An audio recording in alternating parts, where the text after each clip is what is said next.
All right, let's get to our next discussion. Now, Nigeria is rated among countries with the lowest human development index in the world, with a rank of 167 among 174 countries. And this is according to the World Bank 2022 Public Expenditure Review report.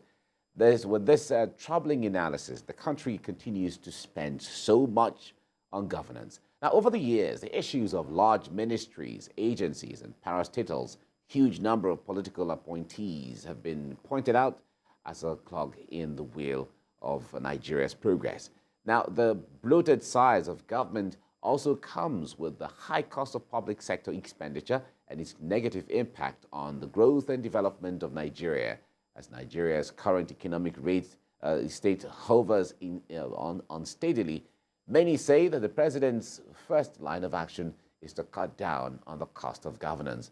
That will be the crux of our discussion next. And joining us via Zoom is former Group Managing Director, Chief Executive Officer of Odua Investment Limited, Dr.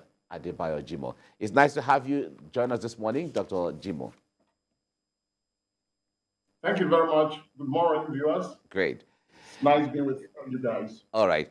Now, since 1979, Nigeria adopted the presidential system of government. We used to practice the parliamentary system in the First Republic between 1960 and 1966, when the first military coup happened.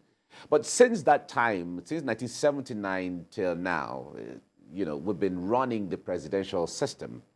And as it is, some people, theorists, have said that the moment you adopt the presidential system of government, prepare for expenditures of all kinds, because the presidential system of government is very expensive. That is what the United States runs. Now, from that premise, as much as Nigerians are calling for the cut down in the cost of governance, I wonder what can change differently from what Nigerians expect from a presidential system of government. Well, good morning. Now, first of all, I think we started this presidential system of government in 1999. And to date, we've been having all sorts of processes and gradually stabilizing our polity. The first thing is to find out what is the essence of governance. I think the first thing to know is that the essence of governance is to provide security for lives and properties, and also improve on the ADI, that's the Human Development Index, which is a critical measure of how comfortable, how the people of that country live, and their processes of getting things done appropriately within the standard of best international practices. And what constitutes cost of governance? Essentially, these are the expenses involved in payment of salaries, which usually comes under the recurrent expenditure, and the capital expenditure for projects, equipment, support, and even payment of statutory obligations locally and internationally, and also attending to unforeseen developments within the system. And we need resources to do all this. We need a structure. And I think the presidential system of government provides for these structures and the various levels, the legislature, the judiciary, and of course the executive. So these are standards, but the question we should ask is, are we operating within the norms, what the standards expect us to, or we are blowing it up? And that is what I will be dwelling on. If people look at the legislature and say, hey, our legislators are being overpaid, well, we can't say they are being overpaid, because the data that we have, we've not really put it to analysis, but they are the foundation of any sound presidential system of government, making laws that will guide the operation of a country. Any nation without the rule of law, based on standards and appropriate representation. The representation is what the National Assembly provides. And if we have this, we cannot compare it to any other system of governance that will lead to a dictatorial process or will lead to a monopoly. So it's a balanced system, but we need now to analyze, are we utilizing these resources appropriately? Are we sweating our assets to generate desired results? Or we're only throwing out good money and not getting results? So these are the areas that I want us to look at. And coming to issue of, are we utilizing our resources properly? I think for me, it's important for us to analyze and look at reports that explains what type of system that we're using in running our bureaucracy. There's this Onosonye report that was well acclaimed as having done a good job to analyze the MDAs, see the areas of duplication, see the areas where we could have a synergy so as to provide same services efficiently, but with very, very little bureaucracy, and utilize the other resources in other areas that are being supplied with resources. So that's the way I want us to look at this discussion. All right, and let's also, let's also get your take on this revenue generation drive under this new dispensation, especially when you look through the lens of state governments, administrations. You spoke earlier about the issue of recurrent expenditure as against capital expenditure. State governments have been slammed, even recently, that they do so much with recurrent and they do so little with capital, and barely enough. There's barely nothing left for revenue generation, drives, as against them going or awaiting federal government allocation. What's your take? Thank you very much, Kemi. Now, in any system, the first thing we need to do is to grow the pie. Let's improve on our revenue generation. And for the first time in a long time, President Bola Ahmed Tinubu has demonstrated that our federation account will increase. And you will see that for the first time, the various tiers of government are now having close to $1 trillion. There are some basic things to do, blocking a lot of wastages, blocking a lot of shrinkages, and expanding our tax net. The revenue that comes out of just oil has been our focus, whereas there are other areas that we can generate revenue both at the state and the federal levels. I will tell you, for instance, that the non-oil exports are not being properly looked into in terms of providing standards that will compete with international commodities and help our traders, our exporters to be encouraged to invest more in non-oil exports. Mining, it's not being well regulated. We have so many leakages in the mining sector. There's a report that says that Nigeria's mineral resources can sustain the economy even if we don't have oil.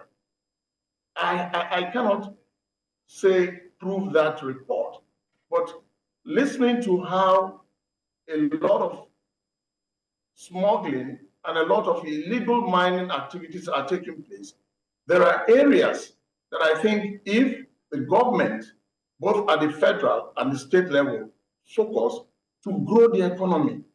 Because see, when you have cost increase and you rush into, cutting costs without looking at the holistic approach as to how to grow the economy, to bring in more money into the center for us to share, then you may be making a mistake. So without necessarily increasing the tax burden of Nigerians, we could look at expanding the net and ensuring that the areas of under systems that don't go through appropriately, by using and applying technology to capture government revenues, we can easily grow our revenue system. I'll give you an example. In a state, or they just brought up a matter of charging a token 500 naira on Okada riders and providing them with a vest. That was an area that made those Okada riders to see that, okay, now we have a government that is understanding that we exist. And that's why you'll be happy, because we are seeing value in paying this 500 naira. Just a token 500 naira, and that is just an example. So I will plead that the state government, apart from always looking at the federation account, because definitely the federation account will grow from what President Bola Ahmed Tinubu has started. They should also try to improve their IGR. However, they must take care of infrastructure, and they must look at, going into and understanding this infrastructural support fund that the federal government has just put in place. This infrastructure support fund has a lot of areas that the states can explore to improve the environment. All what Nigerians want to see is, am I getting the value for what I'm being asked to pay? And if they get this value, or they perceive that there is a process by which they will have value for it, then they will be happy to pay whatever token that the government asks them. And this will help in increasing the pie and help the government have money without necessarily looking at areas of cutting costs. Because right now, you should be looking at improving on the earnings of people, improving on the earnings of even SMEs, improving on the earnings of major multinationals through some relief measures. All right, Dr. Jimoh, let me put you on hold. When we come back, I'll be asking you around the role that the private sector plays at times like this. But let's go on a short break. We'll be right back. Stay with us. On this segment, we're looking at the call by Nigerians to cut down the cost of governance. And we're looking at all of the nuances around it. And how possible is that? And to what extent will satisfy Nigerians? And what are the issues that the president cannot just wade into? What are the constitutional issues? What are the other areas that he has the powers to? There has been a report by Stephen Rosaye in the past that a lot of people talk about that prescribes for some MDAs to be merged as a way of cutting down the cost of governance. Our guest mentioned it earlier. He is the former GMD CEO of Odua Investment Limited, Dr. Adebayo Jimoh. He has been helping us to make sense of some of these issues, and he's joining us from Ibadan in Oyo State. Dr. Jimoh, it's good to have you stay with us on the program this morning. Now, let's look at the role of private sector. Now, a lot of people assume or believe and of course have analyzed that when private sector comes into play, they come with expertise, they come with their financial resources, they come with all of that capital that helps government, that relieves government of where they would have put monies into, freeing government monies for other projects and so on. And that could also help cut down the cost of governance and also seeing value for money in that regard. Now, speak to us. what role the private sector can play, especially when we're looking at the Renewed Hope agenda. Everyone is expecting that something should change in this government now. How will the private sector change things if they come on board? Thank you very much. The first thing is that the private sector wants to see an enable environment that is predictive. Predictive in the sense that they are sure that whenever they invest, they will be able to have good returns on their investment. Like you, private sector is not a social service per se. It's out to make profit and to satisfy the customer's desires. And we've seen it from the activities at the Nigerian Stock Exchange. It's been moving very well. It's been very bullish, and a lot of confidence has come back onto the floor of the market. That is an indication of confidence in this new government. Coupled with the fact that every government has to make a hard choice. I mean, you've got to take a decision. And without being able to do that, then you will just be vacillating like a football. Now, President Bola Ahmed Tinubu made some hard choices, which I know is painful now, but there'll be a lot of gains at the end of it all. This convergence of the exchange rate. We now know that the I&E window is a place to go. We know that the market forces are operating. The foreign direct investors are now coming in because they know they can easily repatriate their funds. It's obvious to everybody now that airlines have started charging higher, but they're basing it on the exchange rate. But within the next few months, we will all be pleasantly surprised that airline tickets will fall because there'll be competition, because they know they can repatriate their funds. Coupled with the fact that the last review on power that now makes power to be on the concurrent list, that is, state governments can partner with a private sector to generate power, that is going to attract a lot of private sector looking at ways of providing energy. I know of companies right now that provide their own energy, but they have some in excess, and they will be able to relate with the state government to sell energy out to state government. And what effect will that have?